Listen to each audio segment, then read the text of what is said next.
Muestra tu gloria, queremos verte, contemplar tu belleza y estar en tu santidad. Muestra tu gloria aquí. Oh, oh. Tú eres todo lo que necesito, vivir en tu presencia por toda la eternidad. Muestra tu gloria aquí. Oh, oh, estás aquí.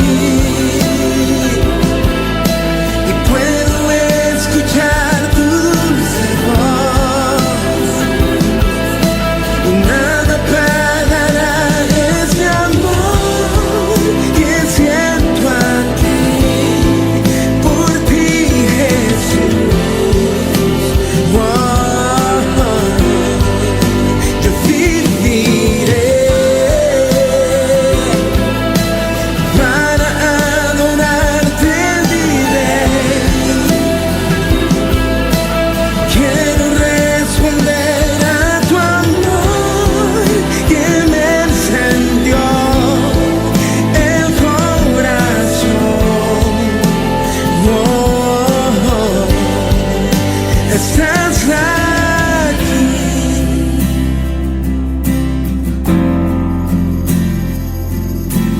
Muestra tu gloria, queremos verte, contemplar tu belleza y estar en tu santidad. Muestra tu gloria aquí.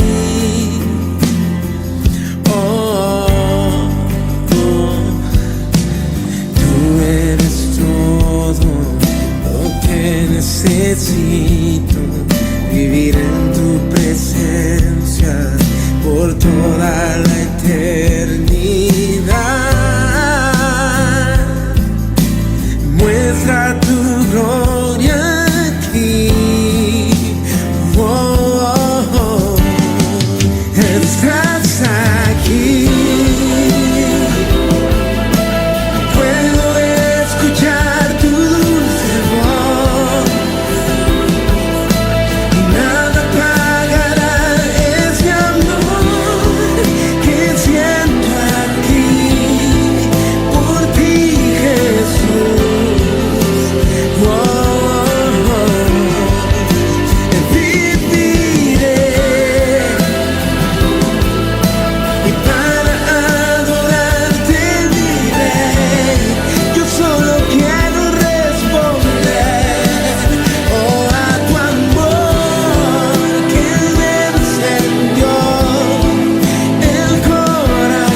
Hermanos, que el Señor los bendiga grandemente. Es una bendición poder estar con ustedes. Bien, surge algunas preguntas, algunas dudas, hermanos, con respecto al homosexualismo, y quiero dejarles, no sé, o mover esa inquietud en ustedes. Hay preguntas que surgen y a veces preguntas bastante, no solo se oyen como locas, sino preguntas confrontativas, preguntas que de pronto vienen y causan un revuelo en la mente de la gente, del ser humano, especialmente de la iglesia. Pues bien, lo invito para que si usted tiene alguna pregunta, usted pueda venir y pueda escribirla, pueda mandarla. No vamos a contestar preguntas el día de hoy, pero estamos seguros que en el transcurso de todo esto, nosotros en el transcurso del seminario, vamos a estar dándole respuesta a cientos de preguntas, y créame que nos vamos a gozar juntos en este recorrido. Pues bien, hablar de la homosexualidad o de depravaciones sexuales se oye como un nuevo tema, aunque es igual de viejo que la creación del mundo. Lamentablemente, la palabra sexo casi nunca se menciona en las iglesias. Podríamos decir que es un tema tabú. En la mayoría de iglesias no se da educación sexual. Es más, en las predicaciones para matrimonio se omite el tema del sexo, pues se cree que es demasiado fuerte o demasiado vulgar para la audiencia, para todos los santos, para todos los feligreses. Entonces, pensamos en esto. Si nos cuesta hablar de sexo, que es un tema que debería de ser común, en especial para los que estamos casados, definitivamente hablar de temas que suenan a prohibición, como lo es el homosexualismo, están completamente excluidos de la lista de temas de predicaciones para una congregación. La verdad es que no debería de ser así. No deberíamos de omitir esta clase de temas, sabiendo que forma parte de una de las profecías mayores para los últimos tiempos. Así que no podemos hacer caso omiso o cerrar los ojos ante tal necesidad. Hablar del homosexualismo es apremiante ante la iglesia o en la iglesia. La palabra de Dios nos dice que el pueblo de Dios padece, sufre por falta de conocimiento, y en pleno siglo XXI es una de las realidades más grandes dentro del pueblo de Dios. ¿Qué le parece si vamos al libro de Isaías, capítulo 1, versículo 3? Dice: el buey conoce a su dueño, y el asno el pesebre de su señor. Israel no entiende, mi pueblo no tiene conocimiento. Entonces, es fácil arrinconar a una persona que se dice ser cristiano tan solo con un par de preguntas. Créame, lo he visto. Por ejemplo, se acerca una persona y dice o confronta a un cristiano haciendo la siguiente pregunta: dígame un solo versículo que Jesús haya dicho en contra de los homosexuales y yo dejo de ser homosexual, dicen muchas personas. Y quieren que uno saque un versículo en el cual Jesús diga todos los homosexuales se van a ir al infierno. Eso es lo que ellos quieren oír. Entonces, hay otra pregunta que suele hacer la gente, especialmente las personas que pertenecen a estos grupos. Si Jesús no mencionó el homosexualismo, ¿por qué los seguidores de él o los seguidores de Jesús sí lo hacen? Entonces, dicen, o sea, si usted cree en Jesús y Jesús no habló del homosexualismo, ¿cómo usted como cristiano sí habla de eso? Si usted es seguidor de Jesús, debería de hablar únicamente de lo que habló Jesús. Otra pregunta: ¿por qué si Dios me hizo así? ¿Por qué los cristianos no me aceptan? Es lo que muchas personas dicen. Se sienten perseguidos, se sienten rechazados, se sienten golpeados, se sienten, no sé, heridos de mil maneras, porque pareciera que la iglesia o pareciera que los cristianos no aceptan a los homosexuales. Otra pregunta: ¿por qué Dios permite que yo sea así? ¿Verdad? Si nací así, ¿por qué Dios Porque Dios no quiere o no me acepta tal como soy. O porque Dios permite que yo sea así y ustedes no. Si Él a mí así me hizo y ustedes no logran entender eso. Son las preguntas. Y oiga bien esto, yo sé que estas son únicamente unas 3-4 preguntas que vinieron a mi mente en el momento de preparar el estudio, pero sé que existen miles de preguntas las cuales vienen y son bastante confrontativas para la iglesia.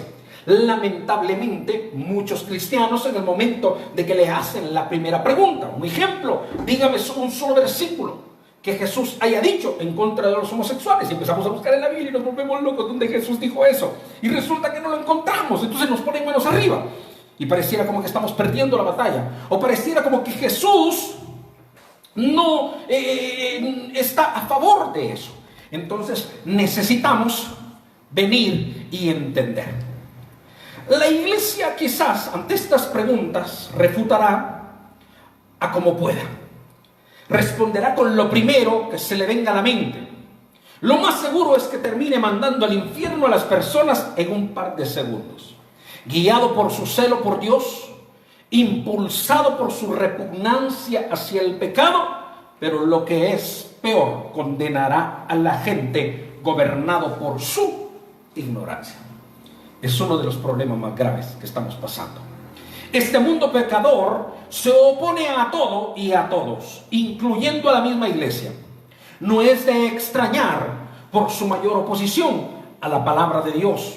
Nosotros nos podemos dar cuenta de que la mayoría de personas que se dicen ser cristianas, lamentablemente, no viven de acuerdo a la palabra de Dios. Y el otro poco de personas que no se confiesa como cristiano o que no profesa una religión, automáticamente vive alejada de Dios, viviendo en contra de la palabra de Dios, haciendo todo lo contrario a lo que Dios puso, a lo que Dios estableció.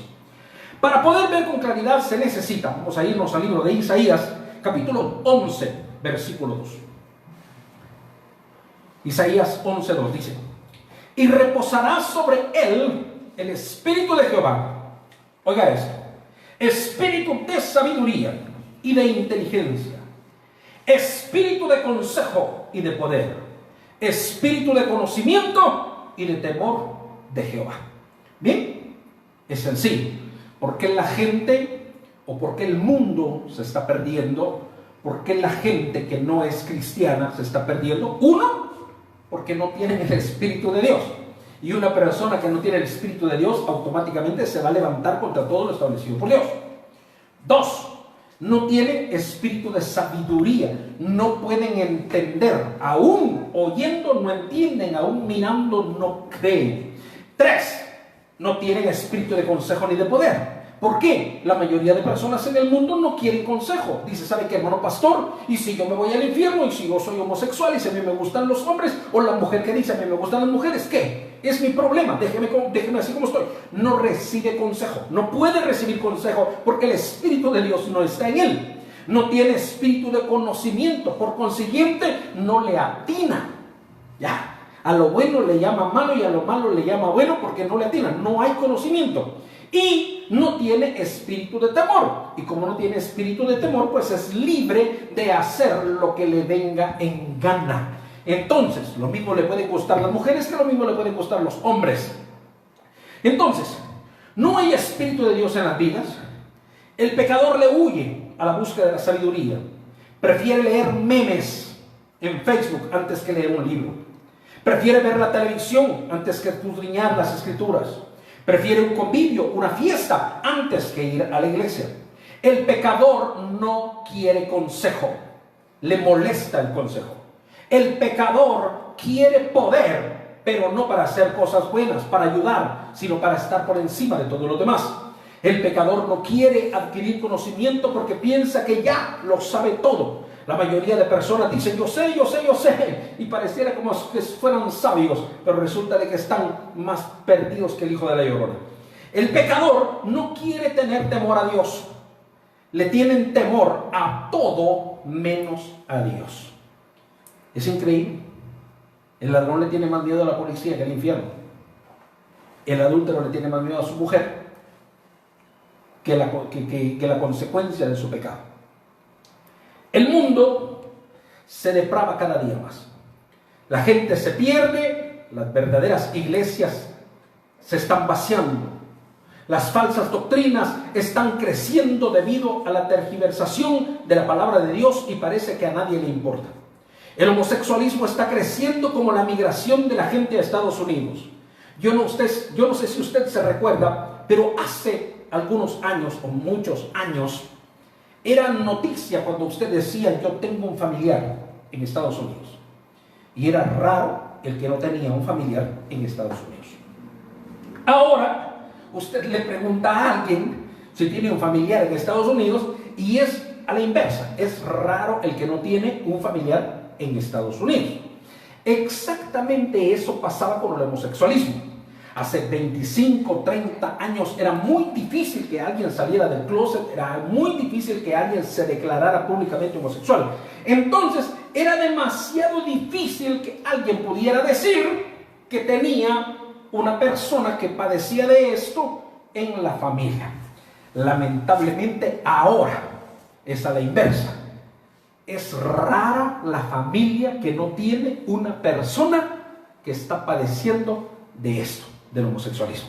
Son raras las familias, son contadas las familias que no tienen un miembro, aunque sea cuando lo seguimos en la línea sanguínea, aunque sea en el tercer o cuarto grado de consanguinidad, pero hay alguien que se ha colado allí con esa situación.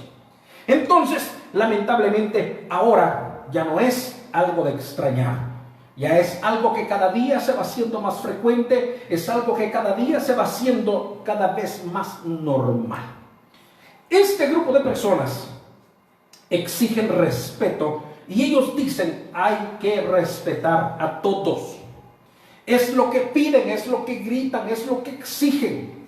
Pero lamentablemente, oiga bien esto, la iglesia no puede respetar tal situación porque la palabra respeto tiene un significado. ¿Y qué le parece si miramos el significado de la palabra respeto? La palabra respeto quiere decir, primeramente, consideración acompañada de cierta sumisión, ¿ya? O sea, que se va a sujetar a, con que se trata a una persona o a una cosa por cualidad, situación o circunstancia que las determina y que lleva a acatar lo que dice o establece, o a no causarle ofensa o perjuicio. Primeramente, la iglesia no puede someterse o no puede entrar a la sumisión del respeto al homosexualismo. No se puede, porque respetarlo entonces sería estar de acuerdo. Y entonces tampoco podemos decir que vamos a tratar la manera de no ofender, y no es que queramos ofender, porque la persona que está mal se ofende. Le voy a poner un ejemplo: cuando a un ladrón se le grita que es ladrón, se ofende, pero es ladrón. Entonces, cuando la iglesia viene y habla la palabra y confronta a esa persona que está fallando, que está pecando con el pecado que sea, automáticamente se siente ofendido, se siente con perjuicio. Y en el punto número 2 dice: consideración de que algo es digno y debe ser tolerado. Entonces, si yo digo que respeto el homosexualismo, estoy diciendo que esto es digno de ser tolerado. Estoy diciendo que esto no tiene ningún perjuicio. Estoy diciendo que esto está bien. Estoy diciendo que esto está mal. Entonces, oiga bien esto. Si el cristiano respeta el pecado establecido por un pecador, deja de ser cristiano. ¿Me explico? Déjase, lo repito otra vez. Si el cristiano respeta el pecado establecido por un pecador, automáticamente en ese momento deja de ser cristiano. Pero aquí viene la inversa, aquí viene la parte buena. En cambio, si el pecador respeta la palabra de Dios, deja de ser pecador. ¿Qué le parece? Es increíble eso. ¿Por qué? Porque usted como cristiano, como hijo de Dios, no puede respetar, no puede tolerar esta situación, no puede ser partícipe de esto. Entonces, lamentablemente, la comunidad homosexual está creciendo, avanzando. está ensanchándose, por así decir.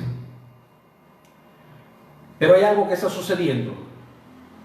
La comunidad homosexual alega una supuesta persecución por parte de la iglesia cristiana por proclamar la palabra de Dios, aunque estas sean predicaciones bíblicas en contra del pecado.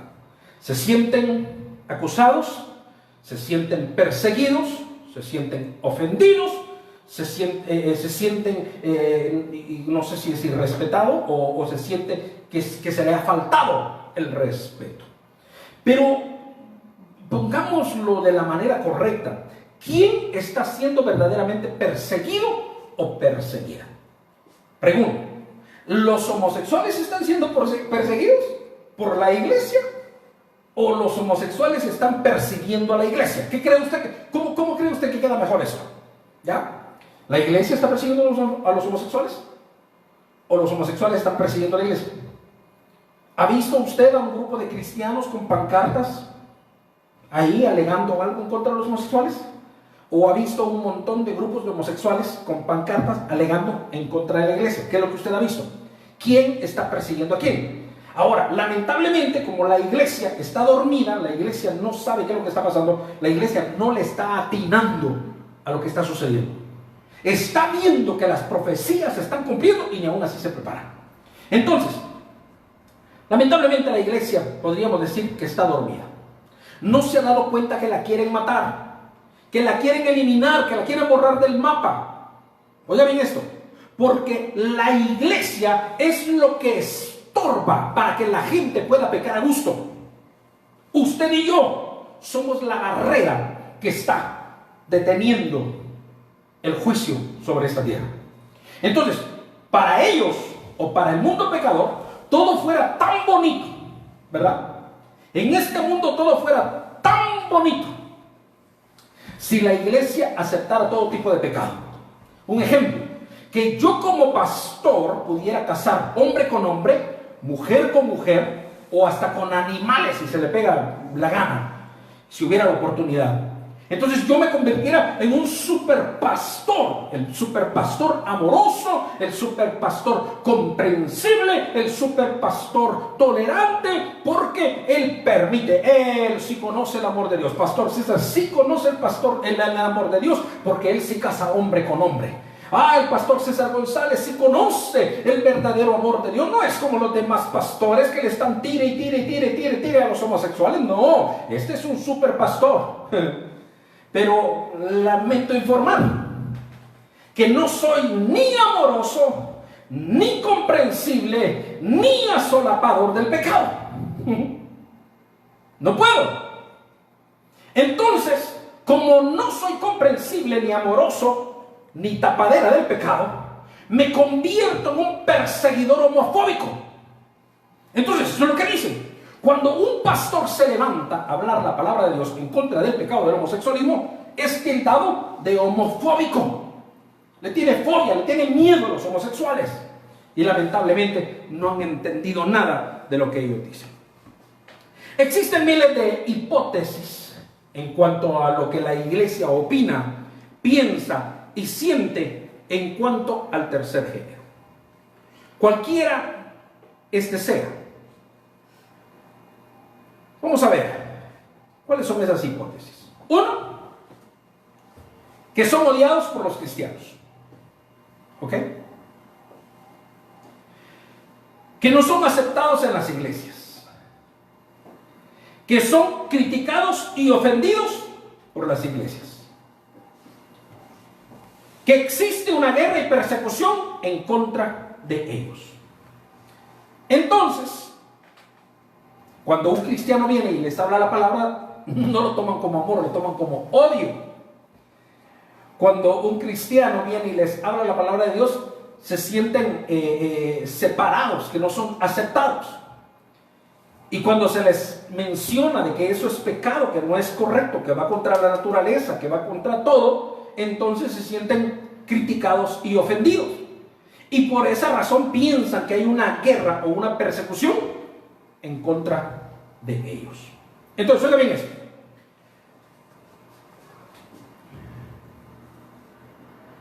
¿Qué le parece si lo lee ahí y se lo memoriza en su casita, en su corazón? La iglesia no odia a nadie. No puede. Su naturaleza divina no le permite odiar a nadie. Y tenemos que empezar por eso para poder empezar a mirar, por supuesto, todas las ramas del homosexualismo, que créame que usted y yo vamos a pasar un buen tiempo juntos. Repito, la iglesia no odia a nadie. Una iglesia que odia deja de ser iglesia, porque el amor de Dios no está en él o no está en ella. Repito, una iglesia no puede. ¿Y por qué no puede? Porque su naturaleza divina no le permite odiar a nadie. Entonces, el hecho de que los cristianos amen a todo mundo como se debe amar al prójimo, como un mandato de Dios, eso no les da a ellos un pase para la gloria de Dios. Tampoco es la entrada para el reino de los cielos. Si no se arrepienten de su pecado, si no cambian su caminar y quieren seguir viviendo en su pecado, definitivamente no tienen entrada en el reino de los cielos. Tampoco eso quiere decir que Dios ama a los del tercer género o a los del tercer sexo. Surgen un par de preguntas. ¿Qué dice Dios del homosexualismo? ¿Qué creen ustedes que dice Dios del homosexualismo? Bueno, una persona que es homosexual dice, bueno, Dios es amor. Dios ama a todos.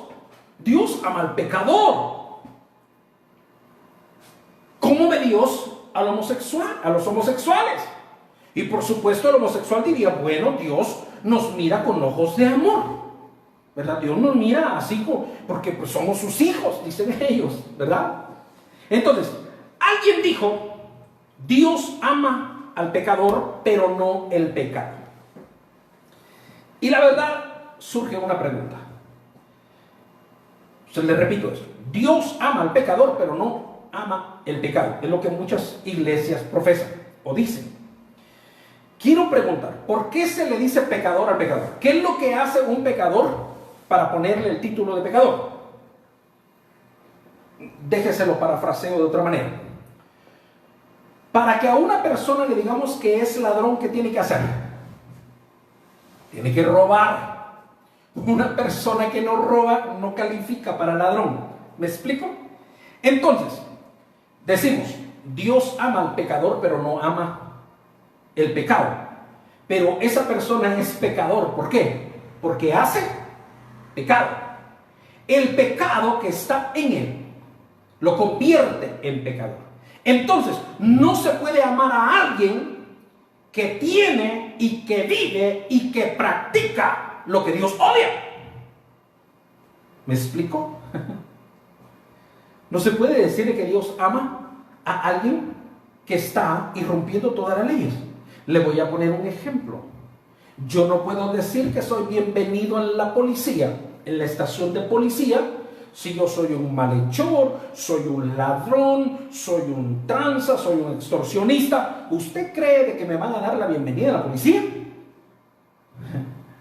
Ah, sí, pero yo vine a la policía nada más a saludar a todos los policías porque para ver cómo están. ¿Usted cree que sería bienvenido? Especialmente si ya tienen mi foto y saben y soy buscado por lo que estoy haciendo. ¿Usted cree que voy a ser bienvenido? Por supuesto que no. Lo más seguro es que me den mi hermosa celda para mí solito. Entonces, dicen que no son aceptados en las iglesias. Ninguna iglesia, oye bien eso, ninguna iglesia tiene el derecho de sacar o de prohibir la entrada a un alma necesitada.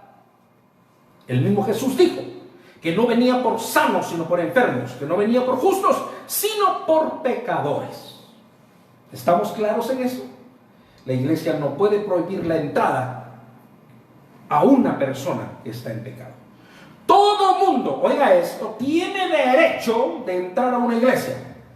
No se puede prohibir la entrada a un adúltero, a un ladrón, al mentiroso, al avaro, al afeminado, al homosexual, al fornicario, al hechicero, al maldiciente, al homicida no se puede prohibir.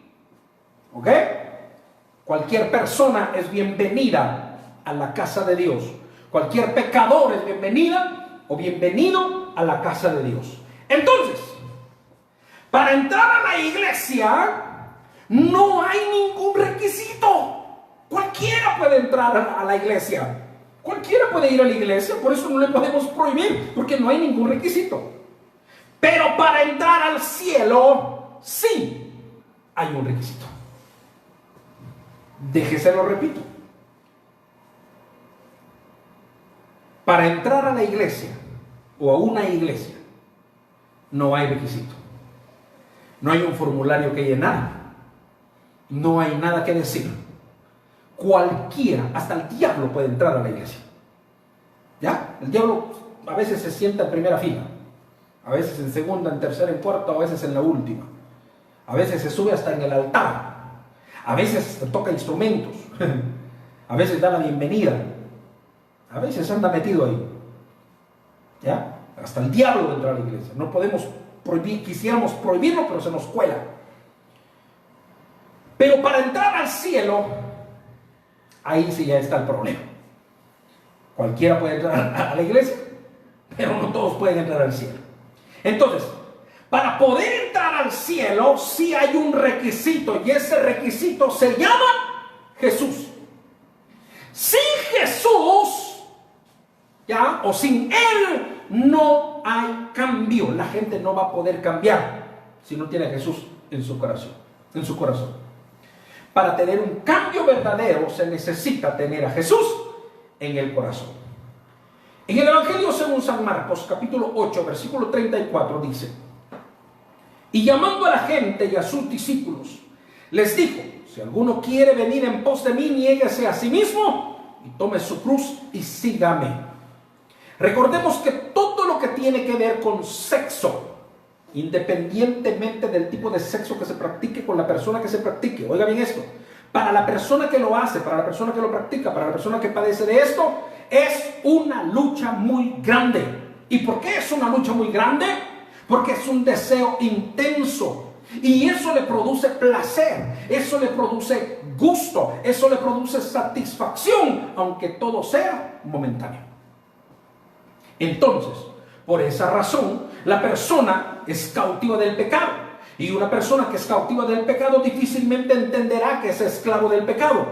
El sexo ilícito, cualquiera sea su práctica, se convierte en una cárcel, una barrera, una atadura, un yugo, una cadena, una debilidad.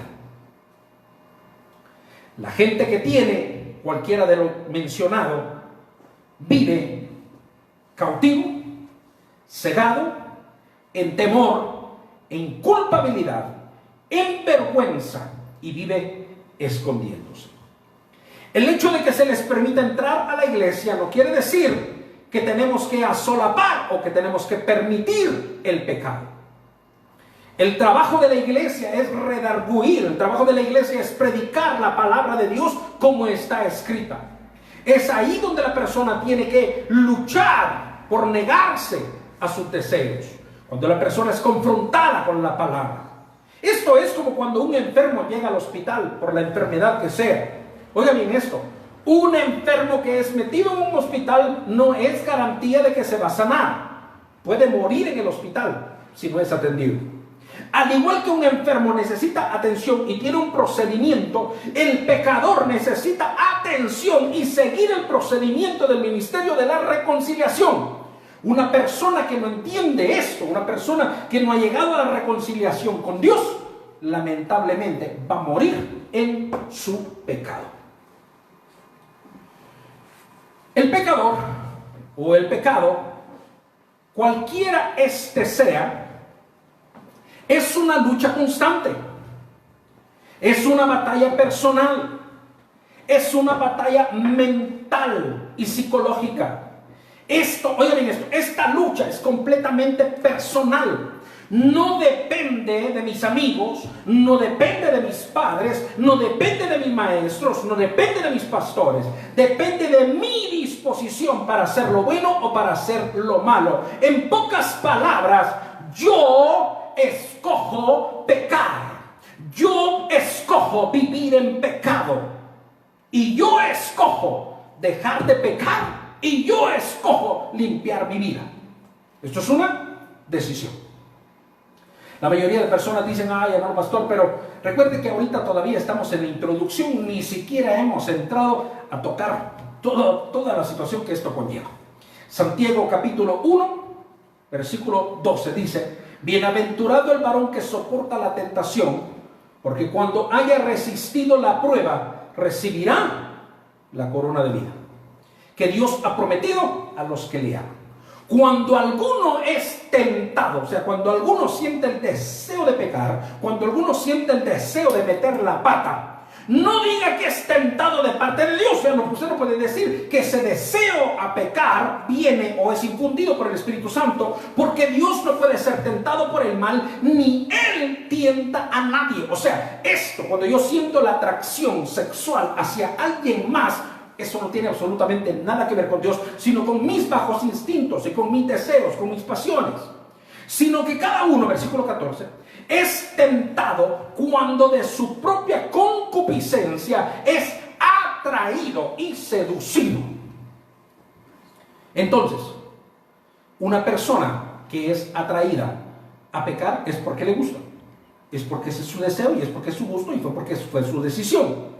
Entonces la concupiscencia, versículo 15, después que ha concebido, da a luz el pecado, y el pecado siendo consumado, da a luz la muerte. Por eso la palabra del Señor dice, hay caminos que al hombre le parecen rectos, pero su final es camino de muerte. ¿Qué le parece si miramos otras versiones en el versículo 12? Dice, dichoso quien resiste la prueba. Dichoso el hombre que no cede a la tentación, dice una versión. Dichoso el que permanece firme durante la prueba. Y otra versión dice, que bendito es el hombre que persevera venciendo.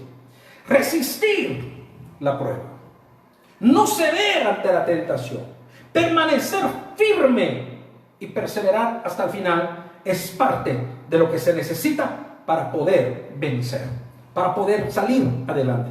Lamentablemente la mayoría de personas no se resiste ante la prueba, no se resiste ante la tentación. ¿Sabe cómo es esto? Para la persona que vive en pecado es como que usted le ponga un plato de chocolates de los más finos, de los más ricos, de los más caros, a aquel que es amante de los chocolates, y le pone el plato enfrente y le dice, no los vaya a tocar, por favor. Usted quiere hacer la prueba, haga la prueba con un niño. Cuando el niño quiere helado, cómprele un helado, póngaselo enfrente y dígale que se espere unos 10 minutos y que no lo puede tocar. Ese niño va a estar hasta botando agua por la boca se le va a hacer agua, se va a volver loco, va a tener ansia porque quiere, porque se apasiona por el helado. Lo mismo es una persona que está en pecado. Cuando una persona que vive en pecado llega a una iglesia, piensa que lo único que se le predica, o al único que se le predica, es a él. Hay personas que piensan ya eso, de que dicen, no, es que lo dijeron por mí. Ahora, la Biblia dice que ningún regaño al momento es motivo de alegría. Todo regaño por algo que se está haciendo mal va a molestar, va a enfadar. En pocas palabras, te va a sacar de onda. La Biblia me dice que tengo que predicar, como predicadores, como pastores, como evangelistas, como maestros, como apóstoles, como lo que tú desempeñes en tu iglesia. Tienes que predicar, te oigan o no. Es ahí donde las personas se sienten ofendidas, al momento de la confrontación. Cuando tú le dices a alguien que está en pecado, a la persona no le gusta. Es más, mira, si tu mujer se enoja cuando le dices que el arroz se quemó y que tiene la culpa que se le haya quemado, imagínate a una persona que ha pecado, ¿ya? Estoy hablando de predicar la palabra como está escrita. Si la Biblia dice que es pecado, lo siento mucho, pero te tengo que decir que es pecado. Lamentablemente muchas personas agarran de tiro al blanco al pecador. ¿Por qué? Porque la iglesia muchas veces habla sin sabiduría, sin conocimiento, sin respaldo y lo que es peor, sin la palabra de Dios. Un pecador, cualquiera este sea, que ya está en la iglesia, es porque Dios quiere tratar con él. Así que tenemos que predicar no por vista, sino por revelación. No para ofender, sino para restaurar. La supuesta guerra y persecución comienza cuando oyen la palabra, porque el mismo Satanás ha torcido sus mentes para que a lo malo le llamen bueno y a lo bueno le llamen mal. Los inventos de Satanás son: uno, que se le dice la verdad porque nos caen mal, que se les predica porque se les odia, que se les reprende por coraje, que se les habla de la Biblia porque los queremos lejos de la iglesia, que la iglesia se alegra por cada persona que se va a condenación, aunque la verdad esté muy lejos de eso. Tenemos que entender que si Satanás manipula sus mentes y sus corazones, todo lo terminarán mirando de la manera más alocada que existe. Ahora, ¿cuál es la verdad de la iglesia?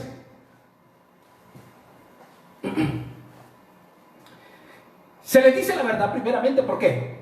Por amor. Se les predica por amor a sus almas. Se les reprende para que no sufran las consecuencias del pecado. Se les advierte para que no terminen en condenación, sino que se acerquen a Dios. Y esa es la razón por la que la iglesia está.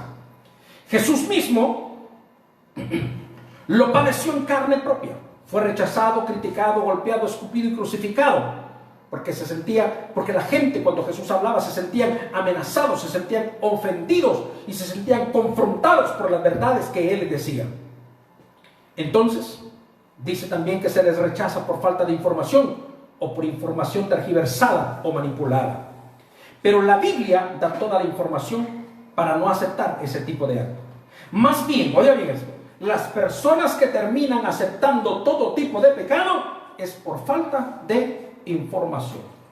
Una persona que piensa, que cree que está bien lo que está haciendo, sabiendo que está mal. Una persona que se embarra en el pecado, sabiendo que va contra la palabra de Dios, automáticamente no tiene la información que necesita. El día de hoy, con esto terminamos la introducción, para luego poder hablar con respecto al origen. Vamos a hablar con respecto al origen de esto. ¿Dónde surgió? Y créanme, tenemos muchas cosas que ver. Tenemos que ver qué es lo que dice Dios, tenemos que ver cómo lo mira Dios, tenemos que ver dónde se originó, tenemos que ver por qué la gente padece de esto. ¿Es una enfermedad? ¿No es una enfermedad? ¿Es un demonio? ¿Qué dice la Biblia? ¿Cuántas veces Jesús habló de esto? ¿Qué dice el Nuevo Testamento? ¿Qué dice Dios? ¿Verdaderamente habló Jesús en contra de o no? Por supuesto que lo vamos a ver. Así que yo quiero invitarlos a todos ustedes para que nos hagan el favor de mandar sus preguntas. Mande usted ahí su pregunta, y por supuesto que vamos a estarle dando seguimiento, que no nos vamos a estar viendo cómo le hago, porque queremos ver si sacamos esto en esta semana.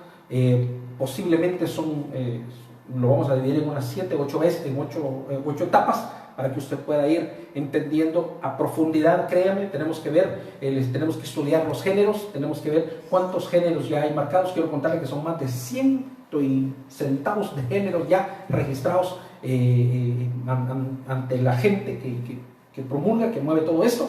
Así que necesitamos estar bien preparados, necesitamos conocerlos. Así que posiblemente, hermano, vamos a ver cómo le hacemos. Vamos a planificar mejor esto y le vamos a estar informando de cómo o cuándo vamos a estar transmitiendo la segunda parte de eso.